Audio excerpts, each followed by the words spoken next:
کیا آپ کے ذہن میں کبھی یہ سوال آیا ہے کہ کیا اللہ مجھ سے محبت کرتا ہوگا؟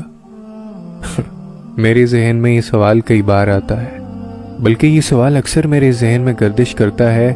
پھر ایک دن مجھے خیال آیا کہ میرا رب جن بندوں کو زیادہ چاہتا ہے ان کے بارے میں تو اس نے آیتیں اتاری ہیں۔ سو میں قرآن مجید کھول کر بیٹھ گیا اور میں نے ڈھونڈا تو پہلی آیت ملی کہ وہ صبر کرنے والوں سے محبت کرتا ہے۔ مجھے ملال ہوا، مجھ میں تو نام کا بھی تقوی نہیں۔ پھر میں نے آگے پڑھا کہ وہ صابرین کو محبوب رکھتا ہے۔ مجھے اپنے بے صبرے ہونے پر شدید افسوس ہوا۔ مزید آگے بڑھا تو جانا اللہ مجاہدین، کوشش کرنے والے سے محبت کرتا ہے۔ میں نے جانا کہ میں کم ہمت اور حوصلے والا ہوں اور بہت نازک بھی۔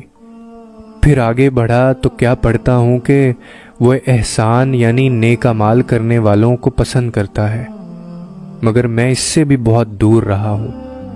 پھر میں نے اپنی تلاش ترک کرنے کا فیصلہ کیا، اس ڈر سے کہ اب شاید میرے پاس ایسا کچھ بھی نہیں جس کے باعث اللہ مجھ سے محبت کرے۔ اس کے بعد میں نے اپنے اعمال کو کھنگالا تو سب فطور اور گناہوں سے آلودہ تھے۔ پھر اچانک میری نظر اللہ کے ایک اور پیغام پر پڑی جس میں وہ کہتا ہے کہ بے شک اللہ توبہ کرنے والوں سے محبت رکھتا ہے۔ سو میں نے اپنا مقام پا لیا اور پھر اس کے بعد میں سجدے میں جا گرا، کیونکہ میں جانتا ہوں کہ سجدے مکمل کرنے والوں کی کہانی کبھی ادھوری نہیں رہ سکتی۔ اور پھر میں اللہ سے باتیں کرنے لگا، کیونکہ میں یہ بھی جانتا ہوں کہ اللہ سے باتیں کرنے والوں کی بات نصیب سے کبھی بگڑ نہیں سکتی۔ اور پھر میں نے خود کو سمجھایا کہ کتنی بہتریاں ہیں اس دیری میں، یہ بھی تمہاری عقل سمجھ نہیں سکتی۔ اور پھر میں دعا کرنے لگا، کیونکہ میں جانتا ہوں کہ نصیب کی یہ چالیں میری دعاؤں سے کبھی جیت نہیں سکتی۔ اور یہ جو دنیا والوں کا مجھے ڈر تھا یہ بھی ختم ہو گیا، کیونکہ دنیا لاکھ رکاوٹیں ہی کیوں نہ کھڑی کرے پر اللہ کے بنائے گئے وسیلوں سے نہیں لڑ سکتی۔